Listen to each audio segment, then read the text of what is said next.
Hello and welcome to the latest instalment of the Empire of the Cop podcast. With us here today, we've got our very own Peter Kenny-Jones, regular friend of the show, Steve Carson, and I'll be your host, Farrell Keeling. Don't know why I said regular. You're anything but regular, Steve. You're a pleasure to have here, as ever. Just to kick things off with you, how are you feeling about all the stuff around Jude Bellingham? Because we've obviously got that Athletic report that came out from James Pearce, and one of the Manchester United writers whose name is escaping me at the moment, and it's £131.6 million. That's the asking price that Borussia Dortmund have set for their star teenage prodigy Jude Bellingham. That's, of course, if he wants to go, if he's agitating for a move in the summer, because there's going to be a lot of clubs, and I really cannot emphasise that enough, a lot of clubs interested in Jude Bellingham, of the likes of Chelsea, Manchester City, Real Madrid, and of course ourselves at Liverpool. Is that fee prohibitive, do you reckon, or can you just sort of see Liverpool being willing to pay that much for Bellingham? I think it's a difficult one because, like you say, there's so many teams that are interested in Bellingham, and it's obviously football's worst kept secret that Liverpool is one of those teams. There's no surprise. I mean, if Liverpool consider themselves one of the best teams in the world, which, obviously we should be doing, we should be interested in the best players, the best young players like Jude Bellingham. So, yeah, I mean, the problem with the price that Dortmund wants is it's probably the price that Dortmund will get because of the teams that are interested, all these high-profile teams that, have spent this money in the past. We're not going to be in a position really where we can bargain. So they name their price, and then it's up to us if we want him that much or we walk away. Jurgen Klopp has obviously got certain targets that he wants, and FSG have shown in the past that the right person, as long as the price is right, they will get the right man at maybe the cost of being a little bit thin. Obviously, we've got Arthur in the team now, which he's a nice addition, but I think long term we are looking for Bellingham, someone of that caliber who could maybe slot into the team and be there for long term. Something like Jordan Henderson when he joined the team over 10 years ago, something like that. But yeah, price is going to become a big factor there. But there's no surprise that Liverpool are interested in a player like Bellingham, and it's just seeing it confirmed. It's just something we already knew. You could put money on Liverpool being interested in some of the best young players in the world, and obviously that's Bellingham. So absolutely, I mean, it's left some fans a little miffed, a little pre-miffed ahead of the next summer window, which of course is a very, very long time away. We've still got the January window to come, but we've got some comments sort of on Twitter, for example, of fans sort of saying, well, if the club could have reasonably gauged that this was roughly what Dortmund were going to want. I think obviously initially we were hearing fees of around £100 million. And then you have to consider, of course, the potential impact of the World Cup. He's been tipped to play a big role in Qatar for Gareth Southgate's England side, which could then further inflate that asking price, which is, of course, perfectly within Dortmund's right to then demand an even bigger fee if he goes on to have an incredible campaign internationally. With that in mind, Pete, do you think it's right for fans, I suppose, to feel a little miffed at the club not getting significant deals done in the summer? Or is it just the case of, just as usual, the pool is limited in terms of the players we do want? It's not a case of the club not being ambitious enough. It's just the case of the targets not being available at the right time. Yeah, well, it's obviously there's lots of conflicting and different reports, isn't there? You say we were offering X amount for this player, X amount for that player. And obviously, I think the main ones are that, forgive me for saying it wrong, Tchouaméni, Jude Bellingham obviously looked like someone we were trying to get as well. But there's obviously reasons that we didn't get each player. Some of it's financial, some of it's time, and there's so many players that we could have bought, obviously. And there's a list of players that it looks like we were interested in. We even heard about Valverde right at the end of the window. But we don't have a blank checkbook, or we don't want to spend just stupid amounts of money on players. We had players that we would have bought for a certain amount of money. That didn't happen for whatever reason, for however many players it was. We don't want to just get a stopgap. And obviously, we have in Arthur Melo, but we haven't spent anything on him. We've got him on a loan deal, and obviously it's obviously cost us something in terms of the loan fee, but for that caliber of player to be able to get someone in for the amount of money that we've spent, then that's obviously the risk they're willing to take in terms of it wasn't worth going for another option, spending 40 odd, 50 odd mil for a player that we would have settled for instead of the £100 million player that we want in the likes of Schumacher, Bellingham, Valverde, whatever. So, I don't think you can criticise the club too much for not just signing anyone, because if we sign anyone and they come in and they're terrible, then people go, what a waste of money that was. So, it just didn't work out for us this summer in terms of getting the marquee midfielder. But, I think by renewing James Milner's contract and not letting Oxlade-Chamberlain go, people will be happy with that. But I think that was our midfield signing. I've said it before. I think that was us backing ourselves up, saying, this team was good enough to go 2 games away from winning a quadruple last year. So we'll just stick with what we've got.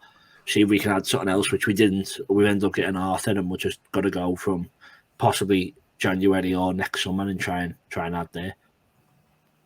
No, well said. I mean, Arthur's an interesting one. He certainly made every effort on his end to get sort of back up to speed in comparison to his teammates, his new club. We'll get to that shortly when we're sort of looking at how Liverpool sort of going to function generally after the international break. But just finally on Jude Bellingham, Steve, I mean, I'm not so sure personally that even though it is a ginormous figure for a player of that calibre, but obviously when you're hearing comparisons to Gerrard, to Paul Scholes even, and you're looking at the performances that he's delivering on a consistent basis at the age of 19, we really have to emphasise that, internationally and domestically.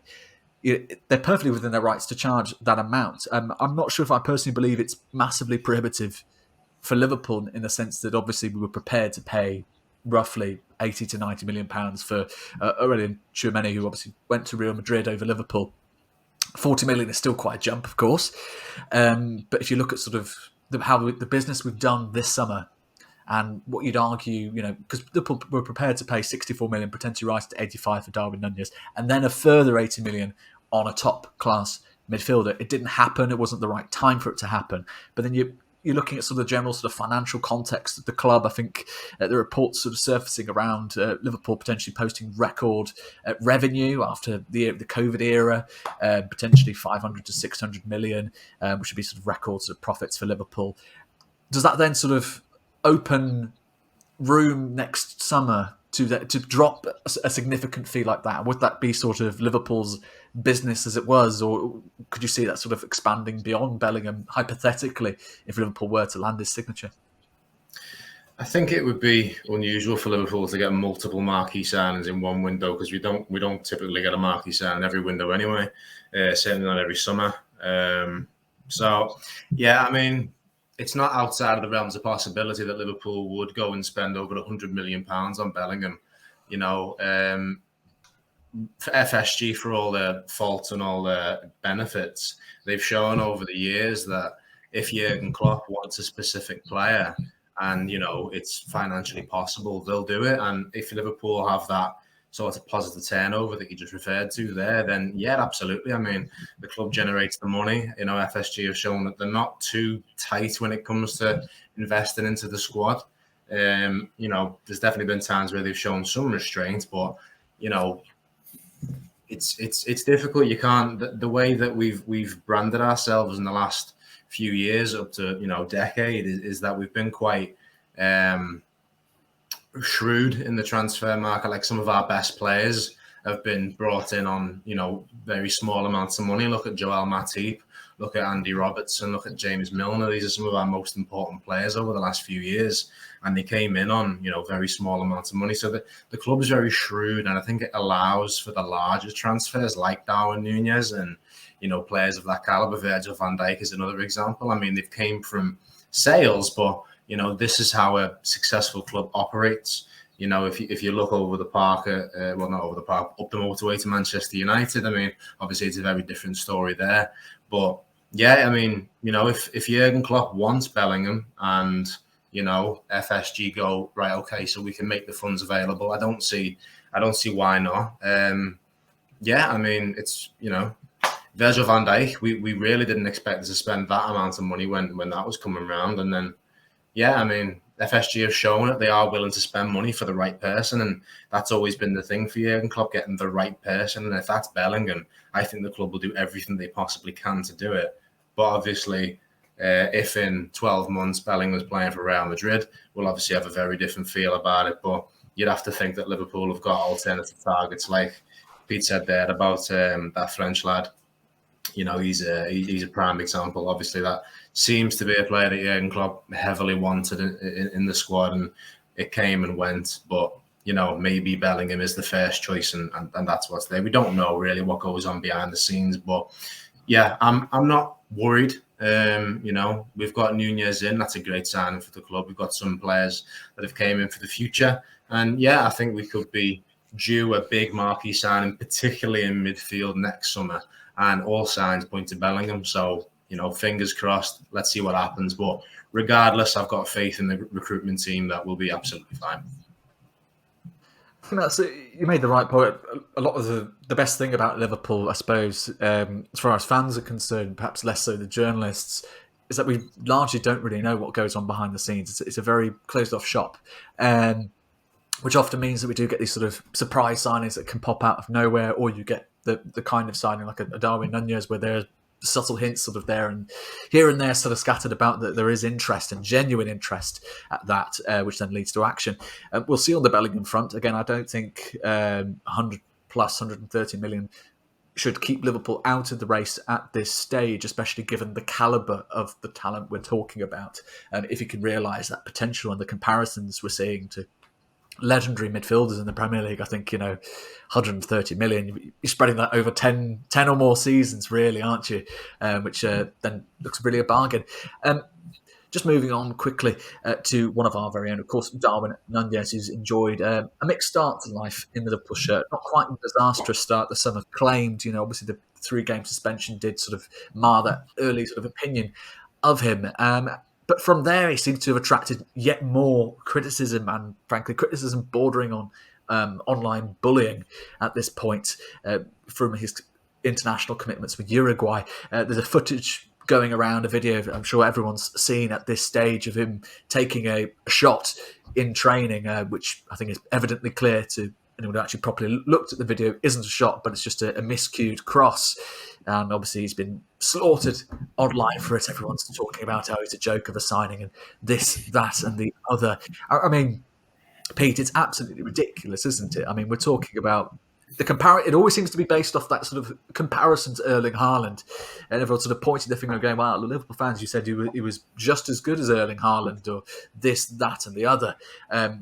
Completely ignoring the fact, of course, he's only had so many games in the Liverpool shirt, and actually his goal contributions per appearances isn't too shabby. I think based on his start from the Community Shield, the goal against Fulham. I think. What do you make of it? Just yet more kind of. I don't even know how to describe it. Is it jealousy? Is it just point scoring? What is it? Yeah, I think. When you sign for, obviously we know the fee around him is questionable, or it's going up to, a certain number that a lot of people like to use, but it's not there yet. But whatever it is, we spent a lot of money on him. He was always going to be under a lot of pressure. The list of reasons why, he's replaced Mane, which we know he hasn't. Diaz has replaced Mane, but if you're coming from the outside, Liverpool spent loads of money on this lad who was relatively unknown. And if we're all honest, we would have liked to have seen him score more goals. We would have liked to have seen him not headbutt someone against Crystal Palace. But, I think when he's been on there, if anything, he looks like he's trying too hard, looks too eager. But we've seen, against City in the Community Shield, or against Fulham, and we've seen since he's come off the bench. When he came off against Ajax, he nearly scored twice. He was really involved in the game. He looks exciting every time he comes onto the pitch, and we've seen with a lot of signs that Klopp makes, he doesn't like just throwing them in straight away. And everyone goes to the Fabinho example and Robbo, that we didn't see them for months. Maybe Klopp's put him in a bit earlier than he thought, and we didn't start against Napoli, didn't start against Ajax. So that's obviously telling he's got some things to learn. But we've signed a 23-year-old on a 6-year deal. He was always going to be compared to Haaland because it's Liverpool and Man City going for every competition, and they both bought a big, similar strikers, big, fast, look like they can bully defenders. R1 hasn't done as well as City so far, but he said himself, the abuse he's receiving is just it's absurd, really, isn't it? As you say, if you watch the video, it does look like a cross, and it's in training. I don't understand why everyone's so bothered. I'm sure Erling Haaland mishit a pass in training, and no one's that bothered. It's it's easy to laugh at someone. They've written a narrative, and that's what they're going to go for. If he scores for your Uruguay, everyone will say, "Oh, it's only an international match. Who cares?" Blah blah. He looks like it doesn't bother him, but he does bite back a little bit online. He just needs to wash over them, stop being so wound up when he's on the pitch, and just relax. As I said, then he's here for 6 years. There's no need to rush. We've all got his back, so yeah, I trust him. And yeah, as you say, it's just upsetting, but not surprising to see how he's being treated online. That's the thing. I think you mentioned about him biting back. Then you can understand him getting a bit frustrated. The man must receive just been endless stream of tags and comments about his performances, and to have that reaction based off of what's happening in a training session is absolutely ludicrous. I can remember at the start of the season, Erling Haaland's Community Shield performance, and obviously since then he's gone on. He's had an absolute stormer of the league, and he's proved all his detractors wrong. And you'd expect Nunez to do that as well. But for the 3-game suspension that came his way, obviously, for that ridiculous headbutt he did in the Crystal Palace game. I mean, Steve, there was another clip of him having another shot in Uruguay training. It's on target, keeper saves it. He posted underneath it a little sort of grinning emoji. I think a lot of people were right to go, "Oh, it's nothing to make of it. He's just commenting under his national team about an event in training."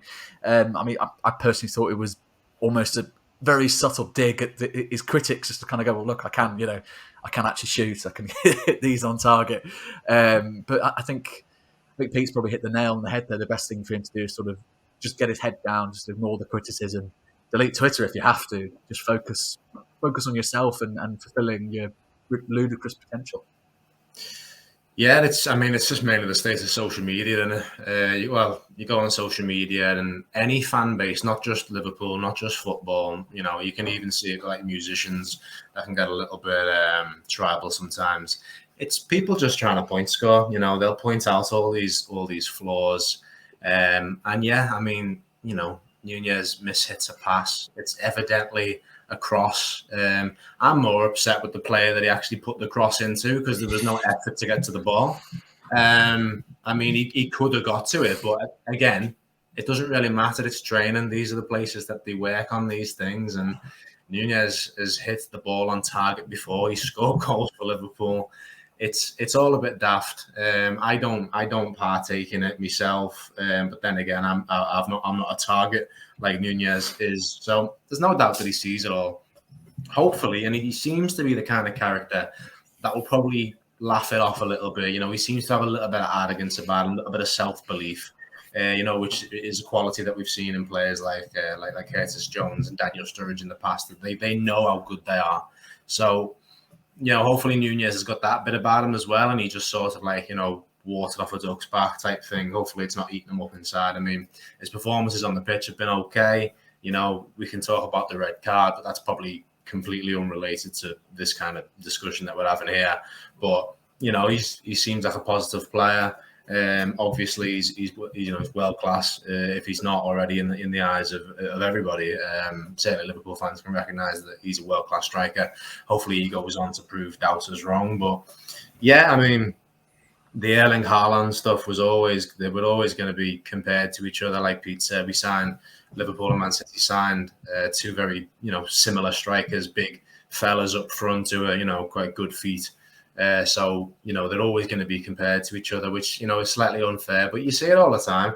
Like when Liverpool signed Van Dijk, and then Manchester United signed Harry Maguire, there was comparisons there. Obviously, Maguire's on the wrong end of the stick there, and he's suffered for it. He's basically the biggest meme in the Premier League, and he's been fairly okay for them, to be honest. He's not been amazing like Van Dijk has been for Liverpool, but he's been a serviceable defender for Manchester United. But obviously, he's not been the player that they would have expected. And it was similar as well when we signed Thiago, they signed Bruno. There was comparisons there. Obviously, both teams done well in that respect. And yeah, it's the same now. Liverpool signed a big striker, Man City signed a big striker, and the comparisons are getting made, which is very harsh for Nunez, I think, because just a few months prior, he was getting compared to Mbappe, who's obviously, they are both prodigies in football, whereas Nunez is, world class, if not potential to be world class, and he's a very, very good striker. But to be comparing him pound for pound with Haaland is unfair, because Haaland is very clearly the next best. I mean, he probably is already there, but we're talking about the next Lewandowski, whereas Nunez, I mean, he could turn out to be an absolute world beater, but I think he'll be a world-class striker for Liverpool. And like Pete said, I'm not worried in the slightest, and I just hope that Nunez isn't. He's probably got people around him. I mean, playing for Liverpool, a lot of pressure. No doubt there's people at the club that'll turn around and say to him, ignore these idiots online, just focus on your game. At the end of the day, it's people sat off behind the keyboard that are giving it all out. Nunez is in the training ground. He's on the football pitch. He's living the dream, wearing the kit. He's doing it. He knows he's, above all that kind of stuff. At least you'd hope so. I mean, if I was cop analysing that footage, I'd be quite impressed. He wins the ball back high up the pitch, feeds the ball off. It doesn't quite work out for him, but I think, all in all, that's a pretty good passage of play. But that's just us, I'm sure. Before we move on to our final topic, I'm reliably informed that Pete has a quiz for us. So, welcome everyone back to the Pete Quiz.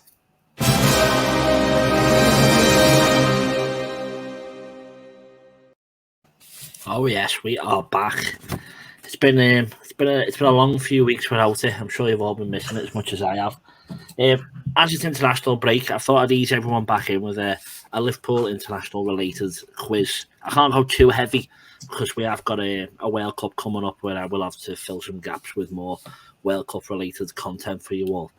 But in the meantime, I've got a simple back and forth, a game of tennis between you two. No lives, just keep going. 2018 World Cup in Russia. 6 Liverpool players played in the competition. All you got to do is name them. Take a turn apiece. And let me see if I've got a coin. If obviously the 6, so it goes to a tiebreaker. If not, and I do have a tiebreaker question, but it's first one to get, 4 wins, yeah. So 4's the winner, but just keep going until you're bored, until we get all 6 or whatever. But stay heads or tails. Heads, please. I confirm it's tails. Farrell, would you like to go first or second? Go on, Steve. I'll let you go first. Cool. Right. So just guess anyone. No lives. Yeah. Off you go. Nice. Jordan Henderson. Jordan Henderson is correct. 1-0 over to Farrell. Oof. I'm gonna say. That's too early. Any internationals, isn't it? It's not. Sorry, it was not just anyone in the World Cup 2018. 2018. Dejan 6 Lovren. Liverpool players played. Yes, Dejan Lovren is correct. Well done. 1-1. Gini Van Alden. Gini Van Alden is a wrong answer. So Farrell. I'm gonna say.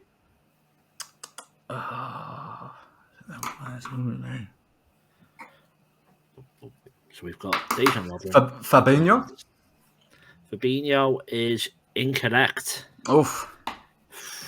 Back to you, Steve. Roberto Firmino.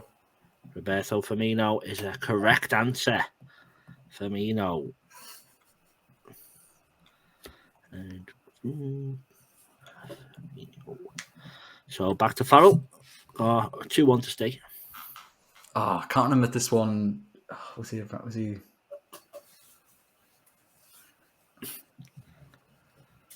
Pressure. I've got one and I'm going to look like an idiot if I've got it wrong. I would have said no. It's a big one. You can't let Steve get a lead. Van Dijk? Virgil van Dijk is a wrong answer. Off. Van Dijk is incorrect. 2-1 Steve. Give yourself a 2-point lead. So we've had Dejan Lovren, Henderson, and Firmino are correct. Fabinho, Wijnaldum, and Van Dijk are incorrect. Mo Salah. Mo Salah is the right answer. Correct. You need one more to win. Over to Farrell. Gives me one down. Got one. Is it Xherdan Shaqiri? Wrong answer. Oh, my word. It's been poor.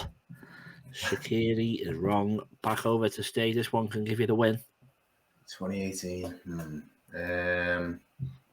Lovren, Hendo, Firmino, and Salah. 2018. Loris Karius. Wrong answer. No place for Karius. Thought he might have made the bench or third choice. Allison. Alison Becker is incorrect. So My who stats was are the based answer? on LFC history here. I'm worrying that I'm going to be wrong, but I'll give you all the link so you can come at me. Who's it? But there we are. So we've got, there's still 1, 2, 3, 4. There's still 2 more. And they're not obscure, is what I would say.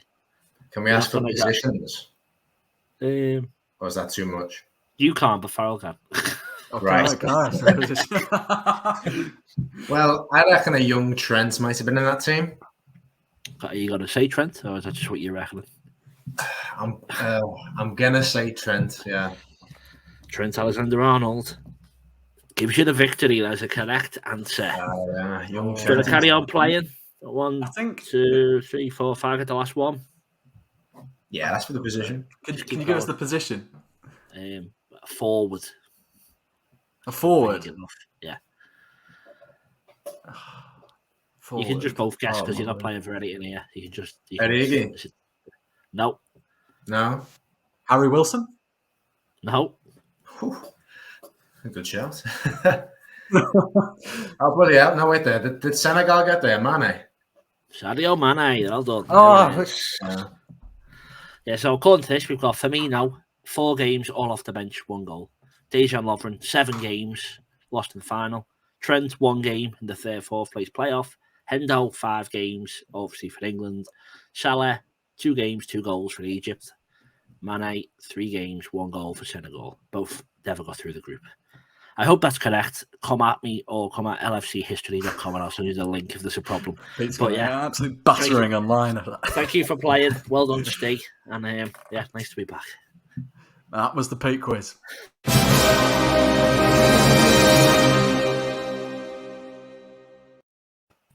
Oh, feeling a bit rusty out, but congratulations to it's been a long while we've missed it. I'm sure we'll have it back.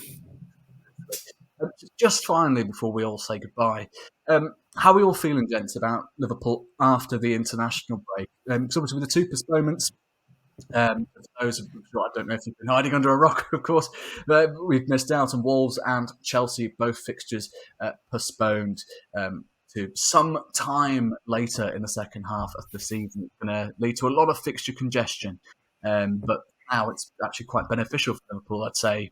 Plenty more time in training for those who don't have international commitments, time to rest, time to welcome back injured stars. It's looking a lot better, actually, already. You know, we've got Henderson back, we've got Thiago Alcantara back, the likes of Oxlade-Chamberlain, Naby Keita shouldn't be too far behind come October 1st when we play against Brighton at Anfield. I suppose, Steve, is there any concern about the midfield still, and in particular, a sense of over-reliance on Thiago? Do you feel that, you know, even if Thiago were to get injured again, Liverpool could still reasonably cope without him, or would it be a case of a repeat of what we've witnessed at the start of the season? Yeah, I mean, there is definitely a risk, but I mean, you know, these lads, albeit 1 year older, are, you know, like Pete said before, it's that team that went so close to winning the quadruple. You know, you've got to have faith in these lads. You know, form is not forever. Obviously, the famous, you know, form is temporary, class is permanent. I've no doubt that these players have still got it. They've not all suddenly just fallen off a cliff. You know, remember how many games we played last season? That was a tough slog for the players as well. So yeah, I mean, there probably is a bit of a reliance on Thiago. I think there might be some sort of mental barriers that some of the players might need to go through. You know, hopefully the likes of Elliott and Carvalho can help add that creative spark in midfield. We're yet to see, you know, a great deal of Arthur. I think Arthur could be a surprise in midfield. You know, he's got that creative flair that I think we've been lacking. I think, you know, if you have that destroyer in midfield like Fabinho, you know, Henderson's capable of doing it too. Playing with Thiago and Arthur, or even, you know, a bit of a less creative spark like Henderson and Arthur, or Keita getting put back into the fold, you know, I think there could be a little bit of a surprise there. You know, expectations are fairly low, I think, on Arthur. He's just been basically brought in to fill a gap that we obviously have in midfield. I think what we're seeing at the minute with the injuries to some players and just sort of the slight drop off is, we're sort of feeling a bit more now. The whole Gini Wijnaldum has left in the squad. Sadly, he's injured at the minute quite badly, but during his time at Liverpool, you could rely on Wijnaldum every single week to be one, available, and two, to put in a solid performance. The midfield lads this season, I mean, they know better than everybody that they've underperformed. I'm not really overly concerned. I should say that exception of Thiago, we're young lads, they've been, particularly outstanding. It's more Henderson, Fabinho, and to a lesser extent Milner. But yeah, I'm not overly worried. The break is a positive. It's a blessing in disguise, if you like. Put the shoe on the other foot. If we were smashing it like Man City, where we'd be talking, the other way around, we'd be saying, "Oh, this might disrupt our form." Let's be honest, they'll probably just power through anyway. But for us, it disrupts that kind of, we've been stagnant, particularly in midfield. We've been misfiring. It gives us a time to recollect ourselves, players to come back from injury, get more training sessions in. And yeah, I think it's going to be a blessing in disguise. I mean, a couple of weeks ago, might have even been a couple of months ago now, actually, we were discussing the break that the World Cup is going to offer, saying that could be a positive for us in this season, to break up the season a little bit, give us a little bit of time to, recuperate a little bit. The players that aren't in action as much, and the players obviously won't be in action as much, regardless. But yeah, I think it's going to be a blessing in disguise for us to have this break. The players are going to come back in, and the players right now will be wanting to prove themselves because they're sitting in a position where they shouldn't be. They know that they are, on paper, the best team in the league. Man City obviously can stake a claim to that as well. That's fine. I'm biased. I'm a Liverpool fan. Liverpool's the best team in the league. I don't really think people could argue that we're much off that anyway. Certainly, we've been pushing Man City the hardest over the last few years. So, yeah, long term, not worried. Short term, the break does us a favour. I'm not really worried about the midfield lads, and I think Arthur is going to be a nice surprise. But the stakes are pretty low for him anyway. I don't really think there's too much pressure. But all the stuff that we're hearing behind the scenes, that he's doing psychological stuff, he's putting in the extra hours. It looks like he's really grabbing this chance by the scruff of its neck, which isn't a big surprise. His situation at Juventus wasn't particularly fruitful, although it did start off quite impressive. His highlights reel looks very good, but his time there obviously was a bit up and down, ending on the down towards the end. So hopefully he can prove everybody wrong. But yeah, no, long term, I'm not too worried. The break will do us a favour. A potentially nice surprise from Arthur Melo, as you put it there, Steve. I mean, Pete, how much of a surprise should we be expecting? Because, as Steve's rightly pointed out, he's done a lot of catching up over the break. He's hired external help in the form of a fitness coach, a nutritionist. So he's working on himself as much as he possibly can. He's committing to under-21s games to bridge that gap he's got to the Liverpool stars right now. We know there's a fantastic player in there. I don't think both Barcelona and Juventus invest in a player like that unless there's a quality talent there. You've written yourself on Leo Messi, previously comparing him to former teammate Xavi, who of course now manages Barcelona. It's a bit of a far cry now, of course, from when that initial prediction came about 4 years ago, I believe. But the player is still there, and I think from anyone who's seen the highlights from him filing out against Rochdale for the under-21s, even from looking at his passing range, his general sort of intelligence, his movement, yes, it's against, with all due respect to Rochdale, lower quality sort of opponents compared to the Premier League. But if he's putting in the fundamentals, and you can see how he would contribute in the senior side. Do you think that from October 1st, this is when we're going to really start to see what he can offer? Or do you think it's just going to be a very sort of slow, gradual sort of investment in the first team? I don't think he's going to be thrown straight in after the international break. I think he probably knows that as well. But you just got to applaud the effort he's putting in.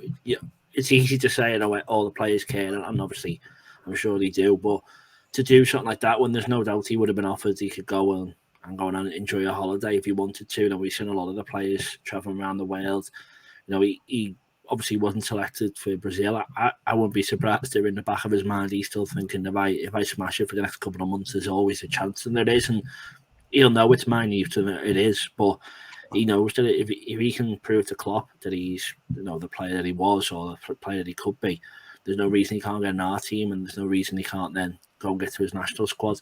You know, once that opportunity, which probably will pass him by, it'll be after the World Cup again. He's got another break, so he's basically got 2 months on, 2 months off type thing before his Liverpool career will properly start, and he's going to be doing everything he can to make sure that we sign him. You know, he's on trial, isn't he? He's only on loan, and although it was all that stuff, there's no option to buy it, and we discovered that there is one written into the contract.